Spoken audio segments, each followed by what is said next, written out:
Good day everyone, we are the group 1 and we're going to discuss all about chapter 1. How many everyday interactive goods are there? Every day you use your phone, tablet, laptops, iPads, computers, or any gadget that you have. Consider how handy they are for a moment. How many are genuinely simple, straightforward, and pleasurable to use? Some devices such as iPads are a joy to use because they are straightforward and make installing up and looking through photographs simple, fun, and so on. Others can be rather unpleasant, like finding out how to purchase the least expensive train ticket from a ticket machine that, after a series of steps, does not recognize your credit card or compels you to restart from the beginning. What makes the difference? Numerous products that demand user interaction, like smartphones and fitness tracker, were created with the user in mind. In general, using them is simple and fun. Others were not necessarily created with the user in mind. Instead, they were primarily built as software system to carry out predetermined tasks. A stove that requires multiple button presses to set the time is one example. It is not always clear which button to hit simultaneously or separately. Although they might be efficient, this could come at the expense of how simple it will be to understand and apply them in a practical setting. The basics of interface design are covered at the outset of this chapter.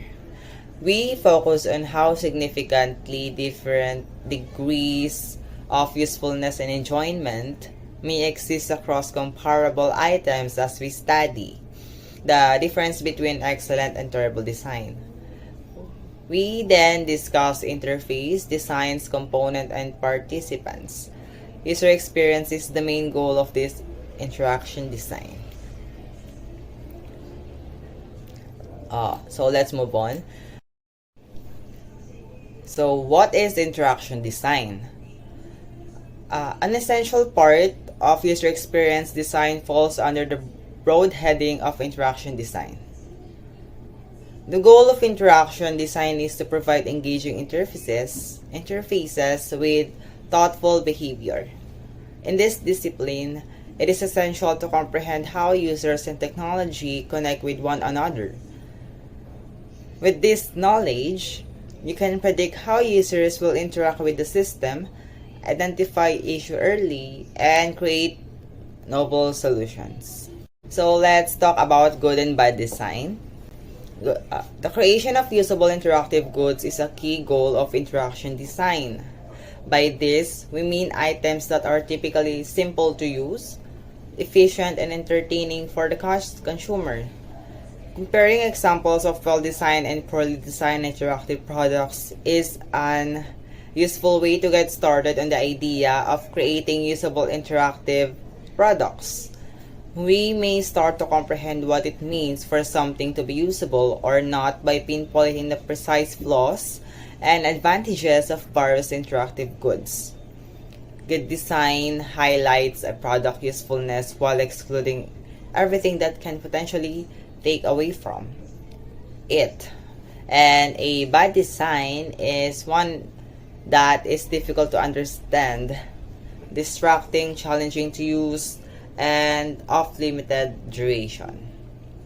Example, elevator controls. Elevator controls and labels on the bottom row all look the same. It is easy to push a label by mistake instead of a control button. People do not make some mistake for the labels and buttons on the same row or on the top row. Why? Mostly, the design is very confusing. That it is why people tend to make mistakes for the labels and buttons on the bottom row rather than top.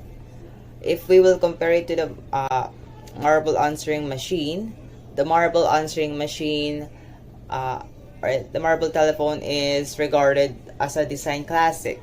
According to Crampton Smith, it was made by the Royal Bishop while he was a student at the Royal College of Art in London.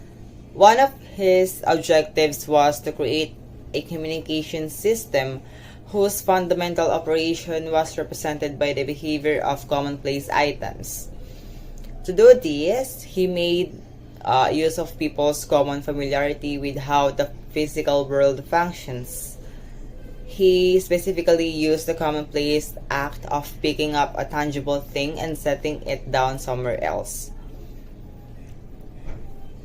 This is an illustration of a user-centered interactive product. The goal is to make their interaction with them enjoyable while also facilitating effective message reception. Even though the marble answering machine has a beautiful and functional design, it will not be useful in a hotel environment. One of the primary reasons is because it isn't durable enough to be utilized in public environment or in public settings. For example, the marbles may easily be stolen or misplaced. Additionally, it is crucial in a hotel situation to verify the user before enabling the messages to play. As a result, it is crucial to take into account both the intended audience and the intended location while designing an interactive product. So here is another example. TV remote control. So the remote control from each home entertainment system, including the smart TV, set-top box audio, and others, is included. Each one is unique in both appearance and functionality. Numerous have been created with a bewildering assortment of tiny, colorful, and double-labeled buttons that frequently appears to be placed in relation to one another at random. Even for the most basic operations, like stopping or locating the main menu, many viewers, especially those who are seated in their living rooms, find it challenging to discover the proper ones. For individuals who must constantly put on their reading glasses in order to read the buttons, it might be very annoying. The remote control seems to have been assembled almost entirely on the fly. The old TV remote control, in comparison, was carefully and thoughtfully designed with the user in mind. So the purpose of this is a digital video recorder was intended to allow viewers to capture TV shows. The menu interface that displays on a TV screen work in concert with a big, well-labeled and logically organized buttons on the remote control, making them simple to find and operate. The remote control's physically shape, which is shaped like a peanut, was intended to fit into the palm of a hand. Why did this remote control work so well and look so good while so many others have failed? The solution is straightforward. TiVo, or these remote controls, spent the time and effort necessary to adhere to a user-centered design methodology. Particularly, the director of product design for this at the times solicited input from potential users during the design phase, asking them about everything from how the device should feel in the hand to the best location for the batteries so that they will be simple to replace but less likely to fall out. Additionally, he and his design team avoided the buttons, or the button traps, where a button is added for each new functions, to which so many other remote controllers have fallen. By limiting the number of control buttons, they achieving this. The primary components of the gadget are embedded. The main set of physical control buttons may then be used to choose other functions, which were then represented as parts of the menu selections, and dialog boxes that were shown on the TV screens. The end product was a very functional and aesthetically beautiful gadget that has won multiple design accolades and great reviews. So next, what to design? Need to take into account everyone should or we need to take into account of who the users are, what activities are being carried out, where interaction is taking place. We also need to optimize the interactions users have with a product so they match the user's activities and needs.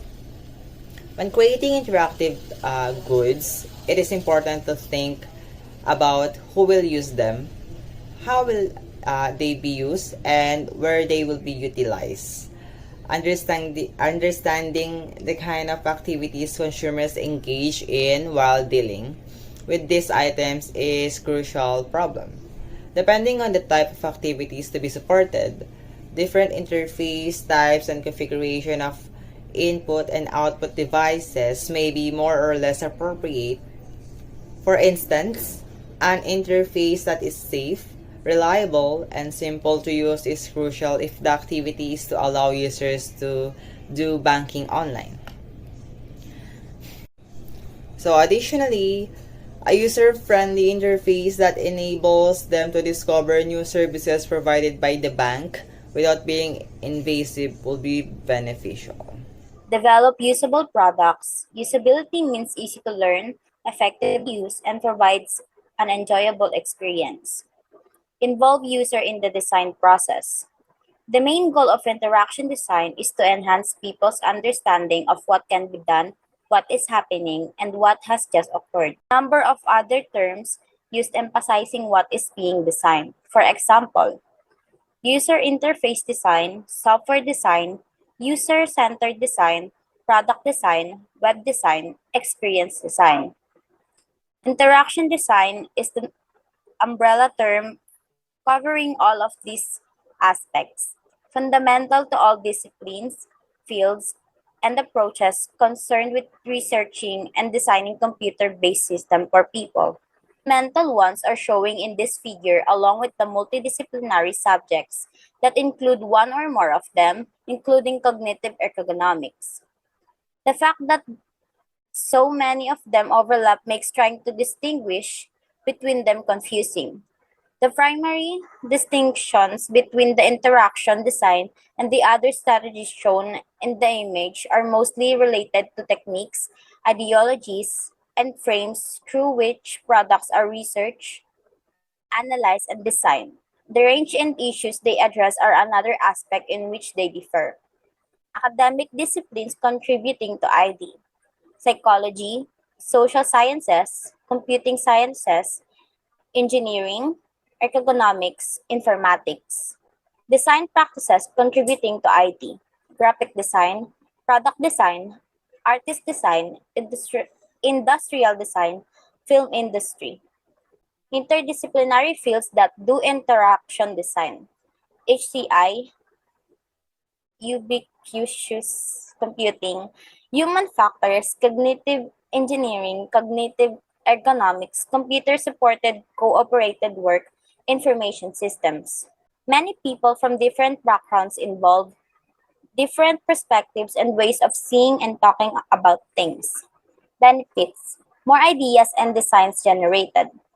The possibility of many more ideas being created, new process being developed, and more innovative and original designs being produced is one of the advantages of bringing together people with varied backgrounds and training.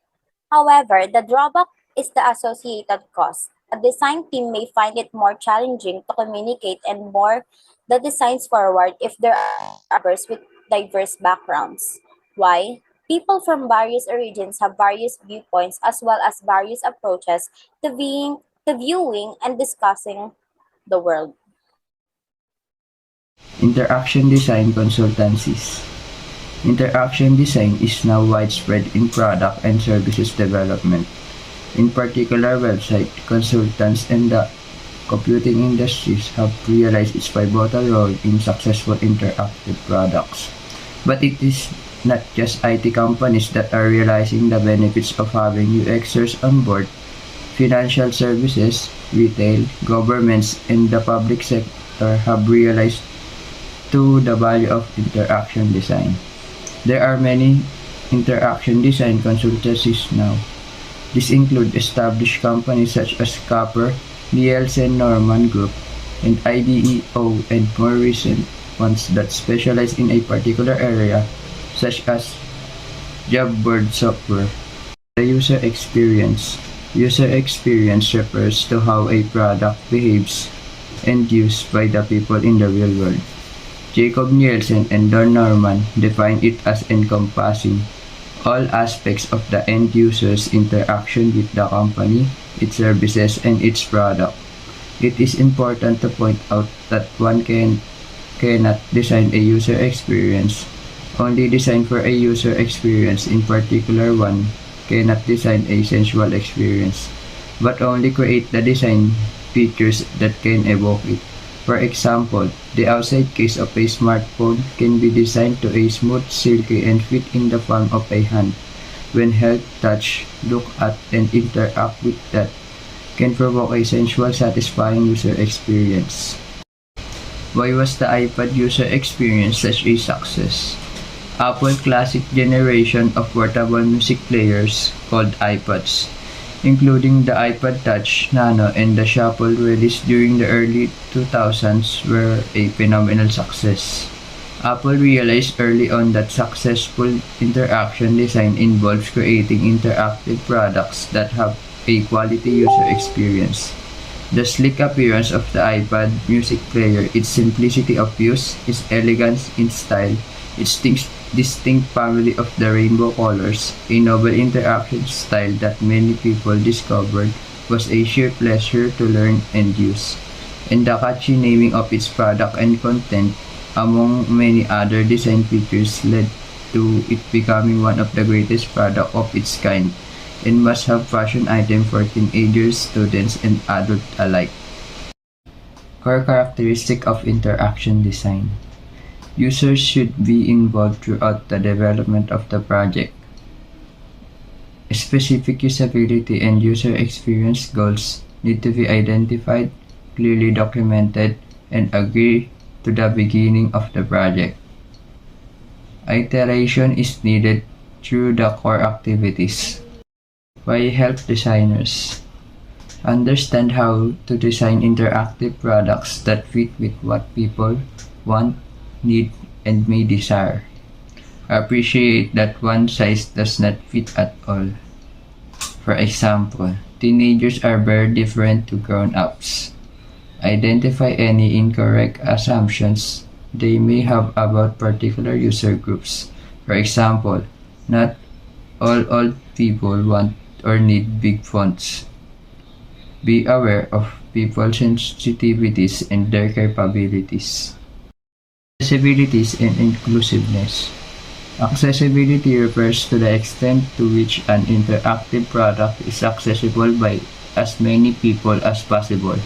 Companies like Google and Apple provide tools for their developers to promote this. The focus is on the people with disabilities.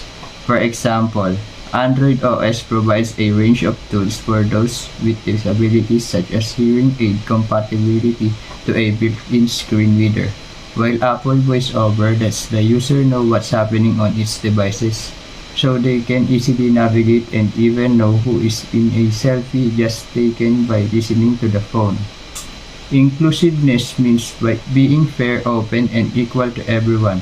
Inclusive design is an overreaching approach where designers strive to make their products and services accommodate the widest possible of number of people as possible.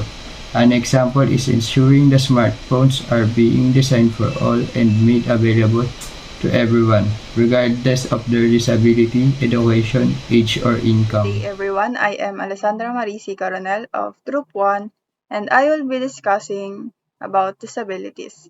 What is disabilities? People with disabilities are a diverse group of people with wide range of needs. Kaya kahit na ang dalawang tao ay may parehas na disabilities, they are affected in different ways. Some disabilities may be hidden and some are not easy to see. Whether someone is disabled changes over time, maybe with age or recovery from an accident progresses throughout their lives. Meaning, being disabled ay pwedeng magbago maybe dahil sa bata pa sila and they have learned how to get around their disabilities at paano ito i-handle para hindi ito makaapekto sa kanilang everyday lives. Or maybe they have undergone therapy to get better or recover na kahit di man permanenteng mawala yung disability nila ay they can go on with their lives. Second is the severity and impact of an impairment can vary over the course of a day or in different environmental conditions. What do we mean by environmental conditions? Environmental conditions can be physical environment, being not accessible, or maybe the lack of assistive technology, or maybe it is the negative attitudes of people towards people with disabilities. These are just some of the barriers that can make it extremely difficult or even impossible for people with disabilities to function. Third, disabilities can result because technologies are designed to necessitate a certain type of interaction that is impossible for someone with an impairment. Disability in this context naman is the result of poor interaction design, meaning yung poor interaction design is what causes their disabilities at hindi yung kanilang impairment. In conclusion, accessibility, it opens up the experiences so that they are accessible to all. So people with disabilities will not experience the things that I have just discussed. Accessibility can be achieved in two ways. First, through the inclusive design of technology, and the second, through the design of assistive technology. When designing for accessibility, it is essential for us to understand the type of impairments that can lead to disability as they come in many forms. Understanding disability. Disabilities can be classified as sensory impairment. Sensory impairment is one of your senses, including sight or hearing, is no longer normal. For instance, deafness and blindness. Physical impairments such as loss of functions of one or more body parts after a stroke or spinal injury. Cognitive impairment includes learning impairment or loss of memory or cognitive functions, maybe due to old age, for example, Alzheimer's disease. Nakikita natin sa television that they are often confused and hindi nila nakikita or nakikilala yung mga anak na ay mga tao nakapaligid sa kanila kahit na yung mga anak nila ay hindi nila makilala. Each type can be further defined in terms of capability. For example, someone might only have peripheral vision, be colorblind, or have no light perception. Sa mga colorblind people, it can be overcome by inclusive design like choosing the right colors that will appear as separate colors to everyone. Pero if it is a vision loss or blindness, people will need assistive technology to be designed, like audiobooks or screen readers. Impairment can be categorized: permanent, temporary, and situational. Permanent, like long-term wheelchair user. Temporary, as after an accident or illness. Situational, halimbawa, a noisy environment means a person can't hear clearly. Being cool about disabilities. Prosthetics can be designed to move beyond being functional to being desirable and fashionable. People now refer to wearing their wheels rather than using wheelchair. People with permanent disabilities often use assistive technologies in their everyday lives, which they consider to be life essential and an extension of their selves. Yung mga prosthetics are often functional yet medyo hindi kagandahan or hindi pleasing sa mata. For here we are saying that they can be both functional yet cool. Let's have this image for example. Amy Mullins. Amy Mullins has prosthetic legs. Both of her legs were amputated when she was 1 year old. Her effort was not turned into waste because of her, companies now incorporate fashion design into their products, including striking legs covers that are affordable by all. Just like nasa picture, the legging, it looks like a legging pants. Hindi mo ito aakalain na isang prosthetic legs. Usability goals. Usability refers to ensuring that interactive products are easy to learn, effective to use, and enjoyable from users' perspective. More specifically, usability is broken down into 6 following goals: effective to use, efficient to use, safe to use, have a good utility, easy to learn, and easy to remember. Let us have effective to use. Effectiveness is a general goal, and it is how good a product is at doing what it is supposed to do. It is the product capable of allowing people to learn, carry out their task or work efficiently, access the information that they need, or buy the goods that they want. Efficient to use. Efficiency refers to the way that a product supports users in carrying out their tasks. In simple terms, an efficient way of supporting common tasks is to let the user use a single button or key presses. For instance, online shopping. Kapag nag-sign in ka, you will ask for your details and information, addresses, contact number, name, something like that. And tapos, the website will save it. And then, if gusto mo ulit mag-purchase again, hindi na kailangan i-enter ulit yung mga info or details na binigay mo dahil nga nakasave na yan sa iyong account.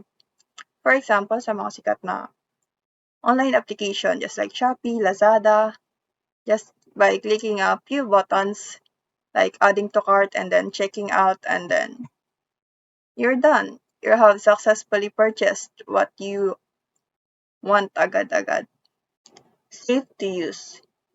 Safety involves protecting the user from dangerous conditions and undesirable situations. Safe interactive systems should boost confidence and allow users the opportunity to explore the interface and to try new operations.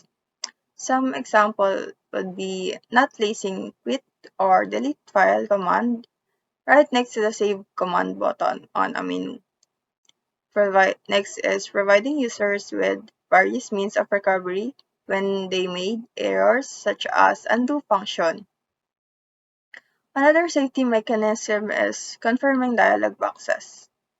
That gives user another chance to consider their intentions, just like when you are deleting in the trash. May lalabas na, are you sure you want to remove these items in the trash permanently? It gives people a chance to reconsider and not make undesirable situations. Have a good utility. Utility refers to the extent to which the product provides the right kind of functionality so that the user can do whatever they want or need to do. The user should never run into a situation that there is no appropriate option to carry out their desired action. The user should never face restriction. An example would be to include back and next options to enable the user to navigate to the previous action. Next would be easy to learn. Learnability refers to how easy a system is to learn to use. People encounter different products every day, and how easily one can learn to use a product is an indication of its usability. Why? Because, first of all, people don't like spending a long time learning how to use a system. They want to get started right away and carry out their task without so much effort. And lastly, easy to remember how to use. Memorability refers to how easy a system or a product is to remember how to use once learned. This goal ensures a system can be used over and over again with ease. Once user learn to use it, it does not require the user to relearn to use a product with each time they use it. This goal calls for simplicity in design and to allow users to build effective recall and for the product. User experience goals. User experience goals are pretty much self-explanatory. The user wants satisfying, enjoyable, engaging, pleasurable, exciting, entertaining, helpful, motivating, challenging, enhancing sociability, supporting creativity, cognitively stimulating, fun, provocative, surprising, rewarding, emotionally fulfilling, and experiencing flow when it comes to interactive products or interactive designs. Users don't want boring, frustrating, making one feel guilty, annoying, childish, unpleasant, patronizing, making one feel stupid, cutesy, and lastly, gimmicky. Good day everyone, I am Desnil San Andres and let's talk about the design principles. Design principles are a set of values that act as a compass for your product. They are an agreed upon truth, the guidepost that can keep your entire team with the same path as you move through the design process. Design principles should be specific and actionable. Generalizable abstractions for thinking about different aspects of the designs. There are generalizable abstractions intended to orient designers toward thinking about different aspects of their design. The do's and don'ts of interaction design. Example of it is be consistent. Use the same icon for the same link or activity. What to provide and what not to provide at the interface. Products should be designed to provide adequate feedback to the users that informs them about what has already been done so that they know what to do next in the interface. It is derived from a mixed theory-based knowledge, experience, and common sense. They tend to be written in a prescriptive manner, suggesting to designers what to provide and what to avoid in the interface. Visibility. The more visible functions are, the more likely it is that users will be able to know what to do next. This is an example of poor interface. This is a control panel for an elevator. How does the elevator works? Normally, you push a button for the floor you want. Nothing happens. Push any other button, still nothing happens. What do you need to do? It is not visible as what to do. So this is an example of poor interface. So let's talk about how to improve it. Improving interface. With this elevator, you need to insert your room card in the slot by the buttons to get the elevator to work. How would you make these actions more visible? Make the card reader more obvious. You can hang it on the top of a control panel.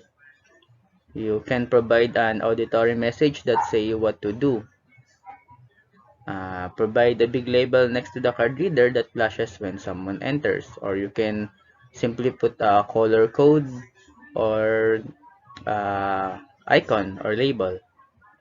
Make relevant parts visible. Make what has done to be obvious. You can just provide it in the auditory message. Yeah, say the instructions and how to use the card. Next is, in this picture, it explains how to use the automatically controlled faucet for what is normally an everyday and well-learned activity. It is also states that the faucet cannot be operated if wearing black clothing. It does not explain, however, what to do if you're wearing black clothing. Increasingly, highly visible controlling devices like knobs, buttons, and switches, which are intuitive to use, have been replaced by invisible and ambiguous activating zones where people have to guess where to move their hands, bodies, or feet on, into, or in front of to make them work. Feedback. Feedback is the principle of making it clear to the user what action has been taken and what has been accomplished.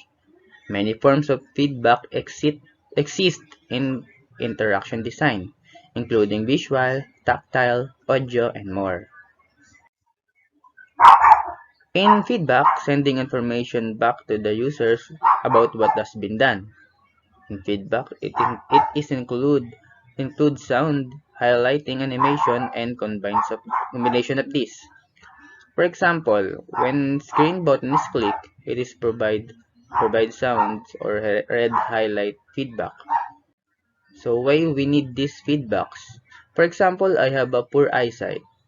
I tend to use my hearing to know if I press the correct button. So feedback is very useful. Next, constraints.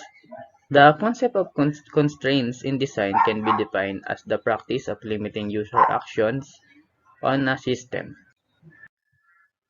restricting the possible action that can be performed, help prevent users from selecting incorrect options. Physical objects can be designed to constrain things. For example, there being only one way you can insert a key into a lock.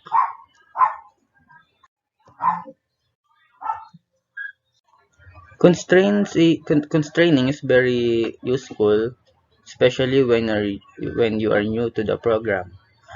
Less buttons, less error will be.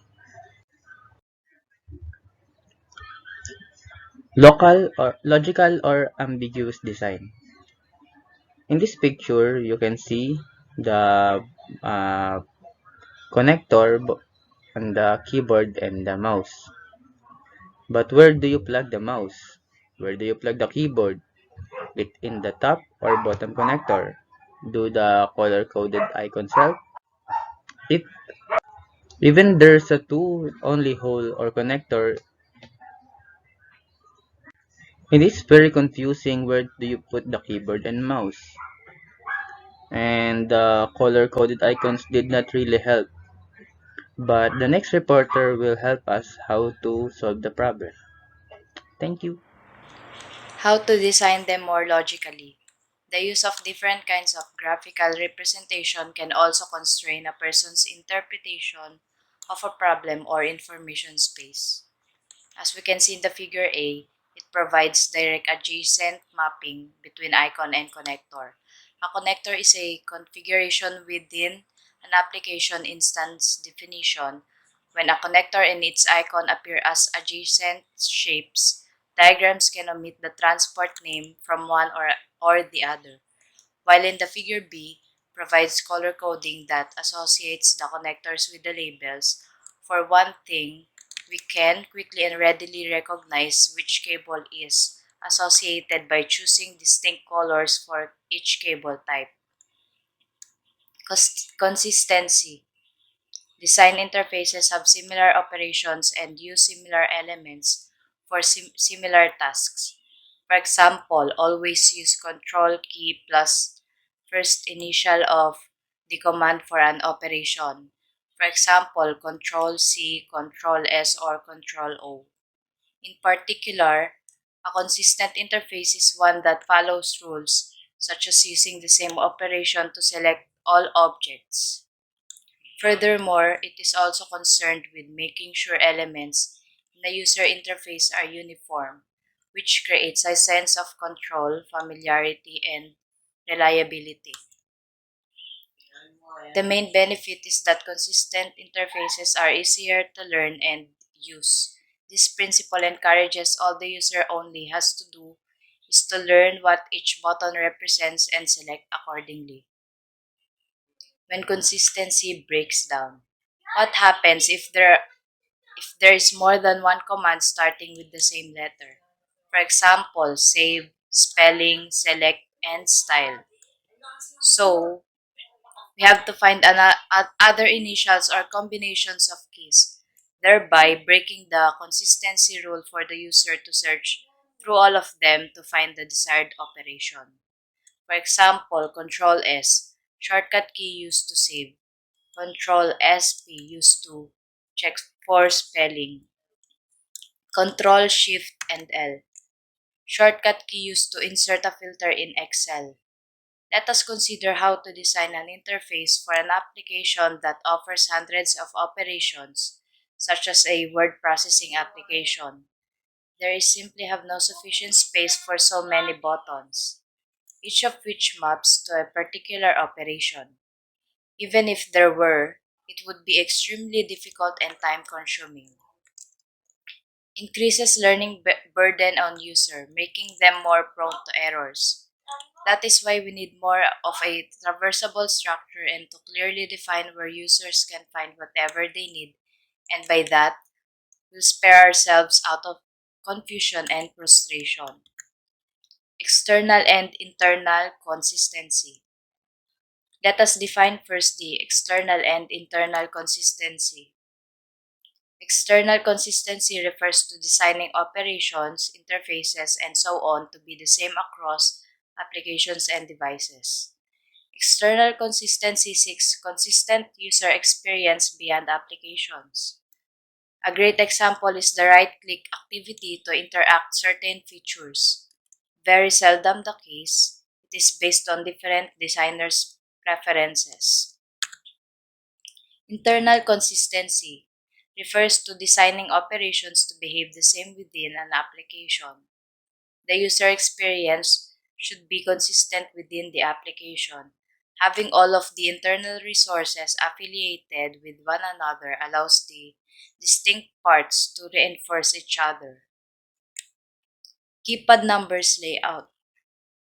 As we can all see, the given or example figures show that they both have exactly opposite layouts for their keypads, which may have been many identical components. There have been many theories about why it is phones and calculators have different layout, yet no one theory can be determined as the definitive reason. Affordances means to give a clue. It refers to an attribute of an object that allows people to know how to use it. For example, a mouse button invites pushing, a door handle affords pulling. Norman used the term to discuss the design of everyday objects. He states that when the affordances of a physical object are perceptually obvious, it is easy to know how to interact with it. The term has since been much popularized in interaction design, being used to describe how interfaces should make it obvious as to what can be done when using them. For example, scroll bars to enable moving up and down, icons to click on. What does affordance have to offer interaction design? Interfaces are virtual and do not have affordances like physical objects. There are two kinds of affordance. These are the perceived and real. Physical objects are said to have real affordances like grasping. There are perceptually obvious that and do not have to be learned. In contrast, user interfaces that are screen-based are virtual and do not have these kinds of real affordances. Norman argues that it does not make sense to talk about interfaces in terms of real affordances. Using this distinction, he argues that it does not make sense to try to design for real affordances at the interface, except when designing physical devices like control consoles, where affordances like pulling and pressing are helpful in guiding the user to know what to do. Instead, interfaces are better conceptualized as perceived affordances. On the other hand, screen-based interfaces are better, which are essentially learned conventions. Learned conventions of arbitrary mappings between action and effect at the interface. Some mappings are better than the others.